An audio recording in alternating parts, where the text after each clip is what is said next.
देश ने 100 करोड़ वैक्सीनेशन पूरा किया है, उसमें आपका भी योगदान है, क्योंकि पब्लिक अवेयरनेस में सरकार, मीडिया, राज्य सरकार,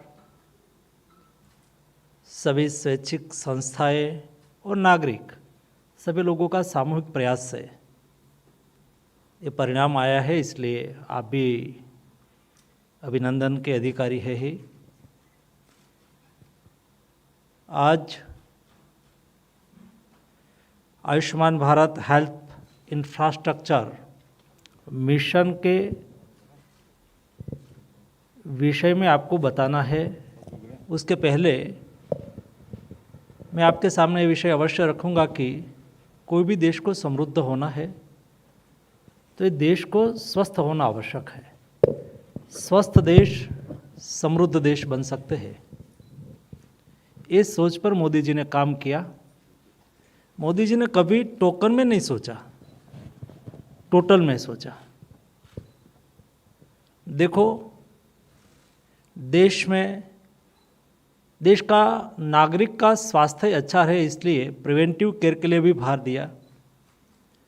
स्वच्छता अभियान, फिट इंडिया, खेलो इंडिया, योगा, ये सब प्रिवेंटिव केयर के लिए आवश्यक है। वहाँ से भारत के नागरिकों की हेल्थ अच्छी बने, हेल्दी नेशन बने, उसकी शुरुआत हुई। उसके बाद Ayushman Bharat health wellness centre हर 4-5 गांव के बीच में देश के नागरिक को ट्रीटमेंट मिले, उसको प्राइमरी हेल्थ चेकअप हो जाए। ऐसे 12 प्रकार के हेल्थ एंड वेलनेस सेंटर पर योगा की भी व्यवस्था है। माता, उसके बेटे, नवजात शिशु से लेके छोटी उम्र के बच्चे, डायबिटिक पेशेंट की जांच, testing, BP, cervical cancer, breast cancer, oral cancer, ये सभी की प्राइमरी लेवल पर जो चेकअप हो जाए तो हम नागरिक को बचा सकते हैं। और इसलिए हेल्थ एंड वेलनेस सेंटर देश में 1,50,000 बनाने का निर्णय किया। आज शायद 79,000 से above health and wellness centre प्रारंभ हो चुका है। उससे आगे डिस्ट्रिक्ट हेल्थ इंफ्रास्ट्रक्चर मजबूत हो, नेशनल हेल्थ मिशन के तहत उसको सपोर्ट किया गया। जब आपको हेल्थ केयर को आगे बढ़ाना है और सुनिश्चित करना है तो आवश्यकता होती है डॉक्टर्स की, और डॉक्टर्स का एजुकेशन के लिए मेडिकल कॉलेज की। मोदी जी ने कहा पहले 3 लोकसभा सीट में 1 मेडिकल कॉलेज बनेगी, उससे आगे बढ़ना शुरू किया और हर डिस्ट्रिक्ट में 1 मेडिकल कॉलेज बने, इस दिशा में काम चालू किया। 157 नई मेडिकल कॉलेज मंजूर किया। Medical UG student, PG student की सीटें लगभग नियरेस्ट डबल हो गई और आगे बढ़ रही है। देश में पर्याप्त मात्रा में डॉक्टर की आवश्यकता होती है, वो पूरी करने के लिए अभियान चला। जो मैंने कहा टोटल अप्रोच के साथ कैसे काम होता है। डिस्ट्रिक्ट हॉस्पिटल, और देश में बीमारी तो कभी किसी को पूछ के नहीं आती, वो अमीर के यहाँ भी आती है, गरीब के यहाँ भी आती है। देश के नागरिकों को सस्ता इलाज मिले, इसलिए आयुष्मान भारत प्रधानमंत्री जन आरोग्य योजना का अमल हुआ। 10 करोड़ फैमिली को आइडेंटिफाई किया गया। 2.25 करोड़ से ज़्यादा लोगों को आज दिन तक 5 लाख तक की मर्यादा में ट्रीटमेंट मिली। छोटी बात नहीं है। जिस हॉस्पिटल में चार्ज ज़्यादा होता है, या तो ऐसा मानते थे कि गरीब लोग वहाँ ट्रीटमेंट के लिए नहीं जा सकते, एक जगह पे देश के सुखी व्यक्ति, समृद्ध व्यक्ति की ट्रीटमेंट होती हो, वही हॉस्पिटल में देश के गरीब परिवार के व्यक्ति की भी ट्रीटमेंट होती हो, ये सुनिश्चित किया। लोगों को सस्ती दवा मिले, क्योंकि डायग्नोसिस, कंसल्टिंग के अलावा 60% खर्च मेडिसिन पर होता है। सारे देश में 8,000 से ज़्यादा जन औषधि केंद्र चलाया, वहाँ एफोर्डेबल और क्वालिटी मेडिसिन मिलती है। अच्छी क्वालिटी मेडिसिन, कैंसर की कोई मेडिसिन है मार्केट में, एक टैबलेट का 100 रुपीज़ हो तो यहाँ मैक्सिमम 50 रुपीज़ और उसके नीचे 20, 25, 30 रुपीज़ में आपको क्वालिटी मेडिसिन मिल जाती है। पर डे 20 लाख से अधिक लोग जन औषधि स्टोर पर मेडिसिन लेने के लिए आते हैं। ये टोटल अप्रोच का परिणाम है। और उसके आगे ट्रीटमेंट की आवश्यकता हो और कोई विशेष डिसीज़ हो, कोई इस लेवल का ऑपरेशन करना हो, इसलिए tertiary care health facility create करने के लिए जो हमारी 7 एम्स थी उसको आगे बढ़ा के 22 एम्स पर काम आज ऑलरेडी चालू हो गया है। कोविड क्राइसिस आई और एक कोविड क्राइसिस ने हमें शॉर्ट एनालिसिस करने के लिए अवसर दिया। हमारी क्या क्या कमी है, क्या करना और करने की आवश्यकता है, भविष्य में कोई भी पैंडेमिक आए तो हम उसका सामना कर सके। इसलिए मोदी जी ने Ayushman Bharat health infrastructure mission, उसमें से ही जन्म हुआ है। कहाँ लैप्सिस है, ये लैप्सिस को पूरा करने के लिए यस्टरडे प्रधानमंत्री जी ने वाराणसी से 64,000 करोड़ रुपए की 5 साल में 5 इयर्स में 64,000 करोड़ रुपीस इस योजना पर खर्च किया जाएगा। और उसमें टारगेट सेक्टर है डिस्ट्रिक्ट, ब्लॉक, डिस्ट्रिक्ट और क्षेत्र और नेशनल, सभी लेवल पर अच्छी लेबोरेटरी हो। एक ब्लॉक में भी लेबोरेटरी हो, ब्लॉक के ऊपर डिस्ट्रिक्ट लेवल पर एक उससे बड़ी लेबोरेटरी हो। कोई सामान्य टेस्टिंग कराना हो तो कभी एक बड़ी सिटी की ओर जाना पड़ता है, स्टेट के कैपिटल तक जाना पड़ता है।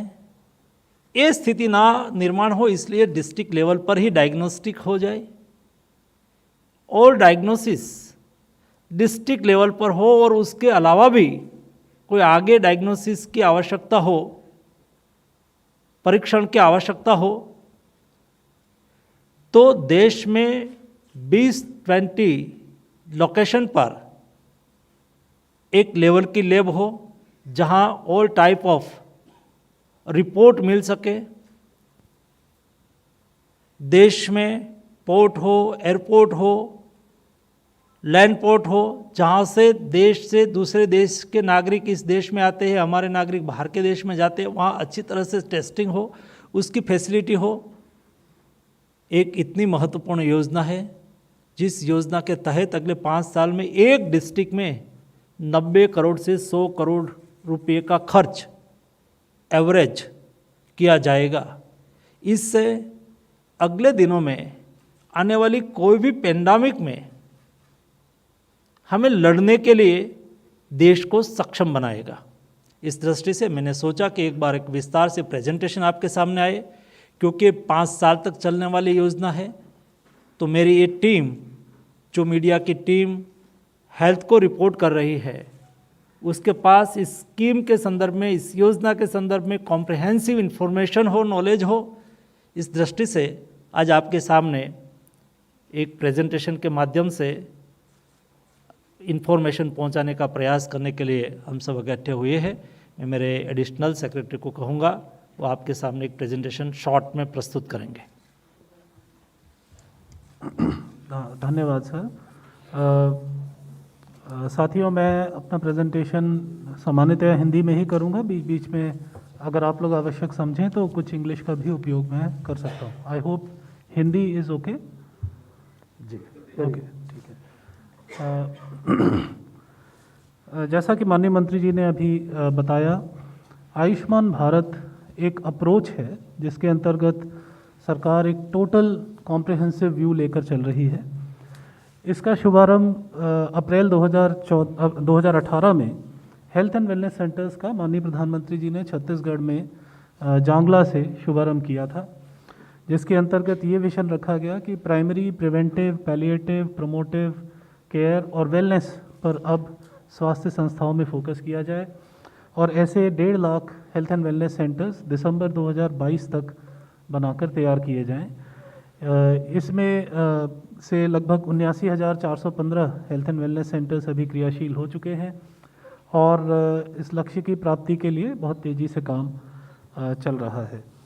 दूसरा जो एक रिफॉर्म आयुष्मान भारत के अम्ब्रेला के तले सरकार ने किया है, वो सितंबर 2018 में प्रधानमंत्री जन आरोग्य योजना का शुभारंभ किया गया माननीय प्रधानमंत्री जी द्वारा, जिसके अंतर्गत 10 करोड़ से अधिक परिवारों को कैटास्ट्रोफिक हेल्थ एक्सपेंडिचर से प्रोटेक्ट करने के लिए हेल्थ इंश्योरेंस का सालाना 5 लाख तक का कवर दिया जाता है। और जैसा कि माननीय मंत्री जी ने बताया, इस योजना में अब तक लगभग 2.25 करोड़ से अधिक लोग लाभान्वित हो चुके हैं। हाल ही में माननीय प्रधानमंत्री जी ने 27 सितंबर को आयुष्मान भारत डिजिटल मिशन का लॉन्च किया। इस मिशन के अंतर्गत देश के जितने भी अस्पताल और स्वास्थ्य संस्थाएं हैं, जितनी भी लैब्स हैं, जितनी भी फार्मेसीज़ हैं, इन सब को सर्विस प्रोवाइडर के तौर पे एक नेटवर्क पर लिया जाएगा ताकि नागरिक, इस प्रकार का एक आईटी डिजिटल इकोसिस्टम बनाया जाएगा कि नागरिक इन सुविधाओं को उस सिस्टम के माध्यम से कहीं पर भी रहते हुए आसानी से एक्सेस कर सकें। और बहुत सारे इंस्टीट्यूशनल रिफॉर्म्स इस योजना के माध्यम से होंगे। और जैसा कि आपको अवगत है, कल माननीय प्रधानमंत्री जी ने वाराणसी में Ayushman Bharat health infrastructure mission का शुभारंभ किया है, जो कि देश को आने वाली किसी भी प्रकार की महामारी या हेल्थ इमरजेंसी से निपटने के लिए आत्मनिर्भर बनाने की दिशा में एक योजना है। और इस योजना के अंतर्गत नया इंफ्रास्ट्रक्चर तो बनाया ही जाएगा, साथ ही जो विद्यमान इंफ्रास्ट्रक्चर है उसको मजबूती भी दी जाएगी। Ayushman Bharat health infrastructure mission देश की हेल्थ इंफ्रास्ट्रक्चर पर फोकस करने वाली सबसे बड़ी योजना है। इसके अंतर्गत हर ज़िले में हेल्थ इंफ्रास्ट्रक्चर विकसित होगा। इसके अलावा करीब 64,180 करोड़ का आवंटन इस योजना के लिए अगले 5 सालों के लिए प्रावधानित है। इस योजना के क्रियान्वयन में सैचुरेशन अप्रोच को फॉलो किया जाएगा, यानी हर जिला डायग्नोस्टिक्स और ट्रीटमेंट के लिए आत्मनिर्भर हो। ब्लॉक लेवल पर भी आत्मनिर्भरता, एटलीस्ट जो छोटे छोटे टेस्ट वगैरह होते हैं उनके लिए ब्लॉक लेवल से ऊपर लोगों को ना जाना पड़े। और आगे जब मैं आउटकम्स प्रेजेंट करूंगा तो आपको ज़्यादा इसमें क्लैरिटी आएगी कि डायग्नोस्टिक्स के लिए किस प्रकार की तैयारी और किस प्रकार का विजन इस योजना में किया गया है। ये योजना कॉम्प्रिहेंसिव जो आयुष्मान भारत का विजन है उसके अंतर्गत विभिन्न जो कार्यक्रम चल रहे हैं, उदाहरणतया health and wellness centres, Jan Arogya Yojana, digital mission, राष्ट्रीय स्वास्थ्य मिशन, इन सभी योजनाओं में मेडिकल एजुकेशन के रिफॉर्म्स, जहाँ भी जो क्रिटिकल गैप्स हैं उनको आइडेंटिफाई करके इस प्रकार की व्यवस्था की गई है कि ये सभी कार्यक्रम एक दूसरे के पूरक के तौर पर काम करें और इनके माध्यम से कॉम्प्रिहेंसिव हेल्थ सिस्टम विकसित हो। जहाँ इसमें 3 मुख्य घटक इसके माने जा सकते हैं। एक है डिजीज़ेस का सर्वेलेंस यानी निगरानी, दूसरा है डिजीज़ेस का ट्रीटमेंट यानी डायग्नोस्टिक्स और ट्रीटमेंट, और तीसरा है डिजीज़ेस की रिसर्च। तो जहाँ तक सर्वेलेंस का प्रश्न है, इसमें हर ज़िले में एक इंटीग्रेटेड पब्लिक हेल्थ लैब बनाई जाएगी। 3,382 विकास खंडों में ब्लॉक पब्लिक हेल्थ यूनिट्स और ब्लॉक पब्लिक हेल्थ लैब्स बनाई जाएंगी। 5 एनसीडीसी के 5 रीजनल ब्रांचेस स्थापित की जाएंगी, जो कि देश के 5 रीजन्स में, नॉर्थ, साउथ, ईस्ट, वेस्ट और सेंट्रल, उसकी जलवायु के अनुकूल के हिसाब से जिन रोगों की वहाँ ज़्यादा प्रधानता होती है उस पर निगरानी, क्षेत्र स्पेसिफिक निगरानी रखने की व्यवस्था होगी। इसके अलावा 20 महानगरों में, बड़े शहरों में भी एनसीडीसी की इकाइयाँ स्थापित की जाएंगी। हमने इस पैंडमिक के दौरान ये देखा कि बड़े शहरों में विशेष रूप से बहुत सारी एजेंसीज इन्वॉल्व होने के कारण निगरानी की व्यवस्था अपेक्षाकृत थोड़ी कमज़ोर है, तो उसका भी सुदृढ़ीकरण किया जाएगा। राष्ट्रीय स्तर पर एनसीडीसी का और सुदृढ़ीकरण किया जाएगा, जिसके अंतर्गत एनसीडीसी में क्लाइमेट चेंज का एक डिवीज़न स्थापित होगा, ऑक्यूपेशनल हेल्थ का एक डिवीज़न स्थापित होगा, डिज़ास्टर मैनेजमेंट, किसी प्रकार की कोई दुर्घटना अगर हो जाए तो उसको मैनेज करने के लिए, उसकी कैपेसिटीज़ विकसित करने के लिए भी व्यवस्था एनसीडीसी में की जाएगी।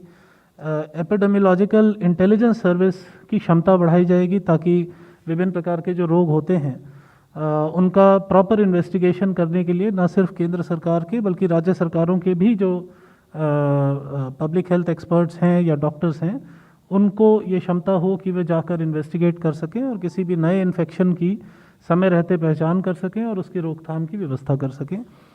और ये सभी जो प्रयोगशालाएं हैं ये इंटीग्रेटेड हेल्थ इंफॉर्मेशन प्लेटफॉर्म से आपस में जुड़ी होंगी, ताकि जो भी इंफॉर्मेशन अगर किसी भी लैब से आती है तो उसका एक एनालिसिस जिला स्तर पर किया जा सके और ये अंदाज़ा लगाया जा सके कि कहीं किसी प्रकार का कोई आउटब्रेक होने की संभावना तो नहीं है, और अगर इस तरह की कोई संभावना है तो हमारी ये क्षमता हो कि हम उस संभावना को जाकर जांच करें और आउटब्रेक्स को होने से रोकें और लोकल कंटेनमेंट्स वगैरह अगर किसी प्रकार की ज़रूरत पड़ती है तो कर सकें। ट्रीटमेंट के लिए जैसा कि माननीय मंत्री जी ने भी बताया, माननीय प्रधानमंत्री जी के विजन के अनुरूप हमारा पूरा continuum of care approach health में है, starting right from the primary health care, secondary care and tertiary care and then super speciality care. तो इस योजना के अंतर्गत 17,700 से अधिक ग्रामीण हेल्थ एंड वेलनेस सेंटर्स के लिए मदद का प्रावधान है। 11,024 urban health and wellness centres भी स्थापित किए जाएंगे इस योजना के अंतर्गत। 602 ज़िलों में जिनकी आबादी 5 लाख से अधिक है वहाँ 50 से 100 बिस्तर के क्रिटिकल केयर हॉस्पिटल ब्लॉक्स बनाए जाएंगे। आप सभी ने ये देखा होगा कि कई सारे ऐसे ज़िले हैं जहाँ पर एक ही सरकारी अस्पताल, जिला अस्पताल होता है, और ऐसे ज़िलों में कई सारे ऐसे भी हैं जहाँ प्राइवेट सेक्टर की भी बहुत ज़्यादा उपलब्धता नहीं है। किसी प्रकार की महामारी या हेल्थ इमरजेंसी आने पर ये पूरा का पूरा हॉस्पिटल अगर उस महामारी के मैनेजमेंट के लिए डेडिकेट होता है तो अन्य सर्विसेज बहुत विपरीत रूप से प्रभावित होती हैं, चाहे डिलीवरीज हों, ब्लड ट्रांसफ्यूजन्स हों, डायलिसिस इत्यादि हों, इन सब पर विपरीत असर पड़ता है। तो ये निर्णय लिया गया कि हर ज़िले में ऐसी व्यवस्था होनी चाहिए कि ज़रूरत पड़ने पर एक अस्पताल डेडिकेटेडली महामारी के प्रबंधन के लिए डेडिकेट किया जा सके और बाकी की जो सेवाएं हैं उन्हें भी निर्बाध रूप से जारी रखा जा सके। उस दृष्टि से, उस विजन से क्रिटिकल केयर हॉस्पिटल ब्लॉक्स की व्यवस्था इस योजना में है। 128 ज़िले जो बाकी बच जाते हैं उनके लिए भी रेफरल लिंकेजेस की व्यवस्था इस योजना में रहेगी। 15 क्षेत्रीय हेल्थ इमरजेंसी ऑपरेशन सेंटर्स स्थापित किए जाएंगे जो कि सर्वेलेंस के माध्यम से आने वाली सभी जानकारियों का विश्लेषण करेंगे और आवश्यकता अनुसार अगर कहीं कोई ऐसी स्थिति इमरजेंसी की बनती है, हेल्थ इमरजेंसी की, तो उसकी समीक्षा करेंगे कि उसकी रोकथाम के लिए पर्याप्त प्रयास हो रहे हैं कि नहीं, जो सरकार के निर्देश हैं उनका पालन हो रहा है कि नहीं, वो कितने अच्छे से इम्प्लीमेंट हो रहे हैं। किसी प्रकार का लॉजिस्टिकल चैलेंज है तो उसको भी इन सेंटर्स, कंट्रोल रूम्स के माध्यम से एड्रेस किया जाएगा और ये पूरे देश में इस प्रकार से स्थापित किए जाएंगे कि हर राज्य या हर 1-2 राज्य के पीछे एक कंट्रोल रूम स्थापित हो। 12 सेंट्रल गवर्नमेंट हॉस्पिटल्स में भी क्रिटिकल केयर ब्लॉक्स 100 बिस्तर के बनाए जाएंगे। इनमें परिकल्पना ये है कि ये संस्थान जो जिला स्तर के संस्थान हैं उनके लिए ट्रेनिंग साइट्स और मेंटर इंस्टीट्यूशंस का काम करेंगे और इनमें महामारियों से रिलेटेड सुपर स्पेशलिटी चिकित्सा की व्यवस्था होगी। 2 कंटेनर बेस्ड मोबाइल हॉस्पिटल्स भी इस योजना में प्रावधानित किए गए हैं। ये WHO के नॉर्म्स के मुताबिक अति आधुनिक कंटेनर बेस्ड हॉस्पिटल्स होंगे, जिसमें एक फ्लीट में 33 कंटेनर्स होंगे। और आवश्यकता पड़ने पर किसी भी स्थान पर जहां पर चिकित्सकीय सुविधाएं अपेक्षाकृत कमज़ोर हैं, वहां पर इन्हें एयर के माध्यम से, ट्रेन्स के माध्यम से या रोड के माध्यम से ट्रांसपोर्ट करके प्रभावित क्षेत्र में तुरंत डिप्लॉय किया जा सकेगा, ताकि नागरिकों को सुविधाएं स्थानीय स्तर पर ही उपलब्ध हो सकें। रिसर्च के दृष्टिकोण से देश में ICMR की 80 वायरल डायग्नोस्टिक लैब्स अभी कार्यरत हैं। उनमें गैप एनालिसिस करके इन सभी लैब्स का सुदृढ़ीकरण किया जाएगा। 15 नई बायो सेफ्टी लेवल 3 लैब्स स्थापित की जाएंगी और 4 नए NIVs, अभी देश में केवल एक ही NIV है पुणे में, उसी प्रकार के 4 नए NIVs देश के विभिन्न उत्तर, पूर्वी, दक्षिण एवं पश्चिमी क्षेत्र के लिए स्थापित किए जाएंगे। एक नया national institution for one health स्थापित किया जाएगा, जो कि एनिमल हेल्थ और ह्यूमन हेल्थ के इंटरैक्शन को सतत रूप से स्टडी करेगा, ताकि किसी भी प्रकार की जूनोटिक डिजीज़ का ट्रांसमिशन अगर कहीं होने की संभावना है तो उसकी रोकथाम भी की जा सके, उसका पूर्वानुमान किया जा सके।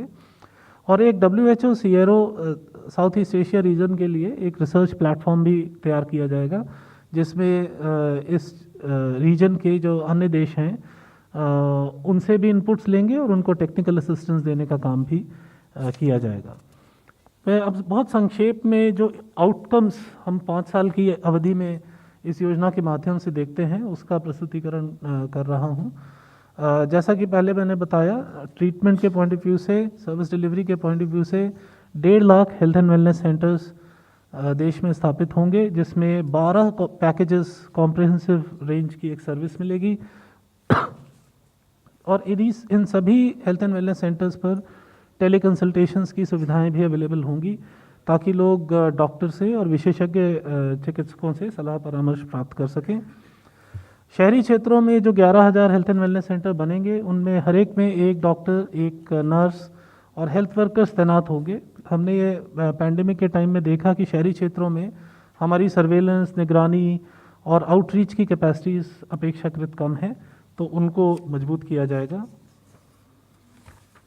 डायग्नोस्टिक्स के लिए ये परिकल्पना है कि सब सेंटर लेवल पर 14 तरह के test, primary health centre level पर 63 तरह के टेस्ट, कम्युनिटी हेल्थ सेंटर पर 97 तरह के टेस्ट और जिला स्तर पर 134 तरह के टेस्ट नागरिकों को निःशुल्क प्राप्त होंगे। इसमें कमोबेश सभी जो एसेंशियल टेस्ट हैं जो देश में प्रेवलेंट बीमारियां हैं उनके लिए, और नॉन कम्युनिकेबल डिजीज़ेस की डायग्नोस्टिक्स, और इसके अलावा जो रूटीन में इन्वेस्टिगेशंस की आवश्यकता होती है वो सभी कवर्ड हैं।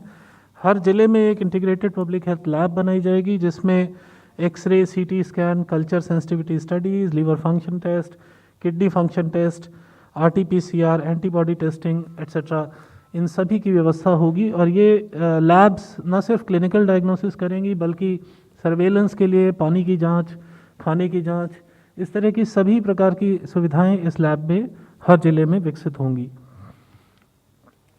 क्रिटिकल केयर हॉस्पिटल ब्लॉक्स 602 ज़िलों में बनेंगे, जिसमें करीब 35,200 बेड्स क्रिटिकल केयर, जिसमें ICU, HTU एट्सेट्रा शामिल हैं, उनकी क्षमता विकसित होगी। जैसा कि मैंने पहले भी बताया, 128 ज़िलों के लिए रेफरल लिंकेजेस की व्यवस्था होगी और 12 सेंट्रल इंस्टीट्यूशन में हर एक में 150 बेड्स के हिसाब से 1800 बेड्स सुपर स्पेशलिटी चिकित्सा के लिए, क्रिटिकल केयर इन्फेक्शियस डिजीज़ेस के लिए अवेलेबल किए जाएंगे। 2 कंटेनर बेस्ड मोबाइल हॉस्पिटल और 15 हेल्थ इमरजेंसी ऑपरेशन सेंटर्स विकसित किए जाएंगे।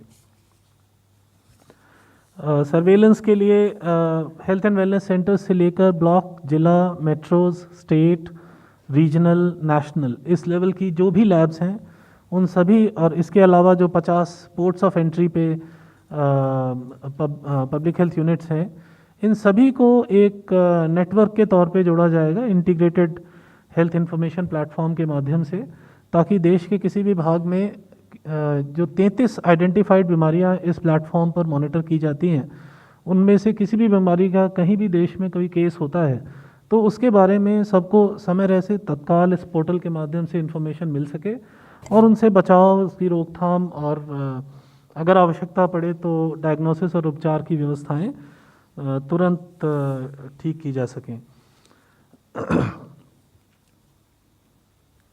रिसर्च की दृष्टि से जैसा कि मैंने बताया, enhance laboratory capacity for investigation of zoonotic disease, यानी जो बीमारियां जानवरों से मनुष्यों में ट्रांसफ़र होती हैं, जो पोटेंशियल होता है, उस तरह की जो भी बीमारियां हैं हमारे देश में, जिस तरह की इन रोगों का जो भी इतिहास है और जो ग्लोबली पूरे विश्व में जहाँ जहाँ इस तरह का इंटरेक्शन है, उन सब को समझकर देश में उसके प्रति बचाव और पूर्वानुमान की व्यवस्था रिसर्च के माध्यम से हो सके, ऐसी व्यवस्था होगी।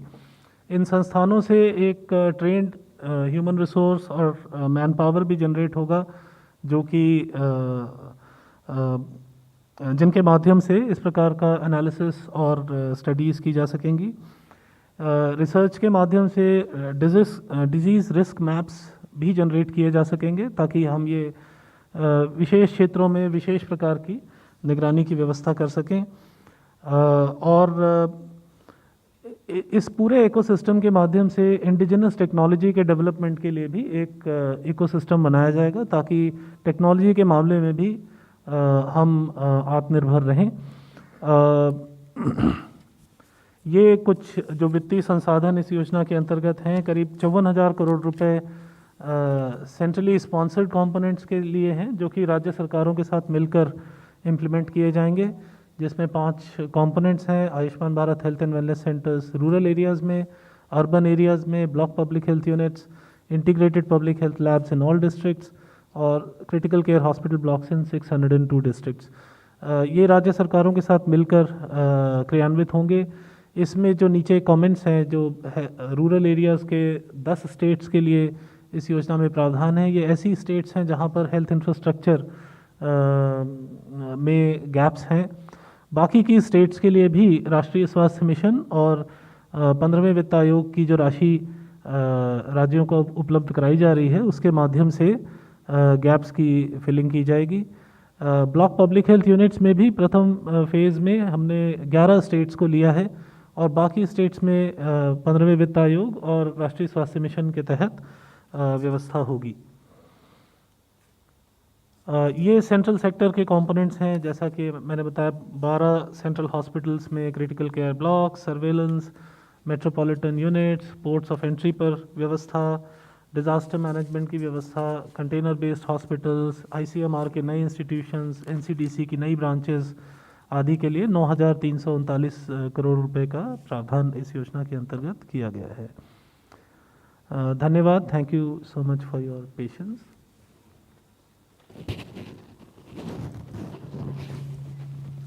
यहाँ 2 विषय मेरी दृष्टि से महत्वपूर्ण है। एक विषय है डिस्ट्रिक्ट लेवल पर 134 टाइप के रिपोर्ट टेस्टिंग हो पाएंगे। बहुत बड़ी बात है, क्योंकि जब पेशेंट डिस्ट्रिक्ट लेवल के हॉस्पिटल में जाते हैं, वहाँ प्रिस्क्रिप्शन देते हैं और कई अपने लैब टेस्ट के लिए उसको कहा जाता है, तो सामान्य तौर पर मध्यम वर्ग के लोग, गरीब लोग, उसको दिक्कत होती है। तो उसमें 134 टाइप के टेस्टिंग डिस्ट्रिक्ट लैब में विना मूल्य हो सकेगा। दूसरा, पहली बार ये साउथ एशिया में हो रहा है। वो एकदम देश में 2 कंटेनर ट्रेन तैयार रखी जाएगी। कंटेनर में सारी हॉस्पिटल की सुविधा तैयार होगी। कोई भी पेंडेमिक की सिचुएशंस हो, कोई जगह पे डिजास्टर हो, कोई जगह में ऐसी ही तुरंत ही रिक्वायरमेंट हो, तो यहाँ बाय रेल से मूव की जा सकेगी, बाय एयर से भी मूव की जा सकेगी। तुरंत ही हम 24 घंटे में कोई जगह पे कोई साइक्लोन आ गया, ऐसी स्थिति में आवश्यकता खड़ी हो गई, तो 24 घंटे में हम वहाँ रेडी हॉस्पिटल पहुँचा सके, इसलिए कंटेनर हॉस्पिटल भी खड़ी की जाएगी। वो परमानेंट सेटअप रहेगा, उसका एक केंद्र रहेगा। चेन्नई और एक केंद्र रहेगा दिल्ली। 2 लोकेशन पर रहेंगे। नॉर्थ इंडिया में यहाँ से पहुँच जाएंगे, साउथ इंडिया में ऐसी कोई स्थिति हो गई तो चेन्नई से मूव हो सके, इस दृष्टि से सारी व्यवस्था कुल मिला के की गई है।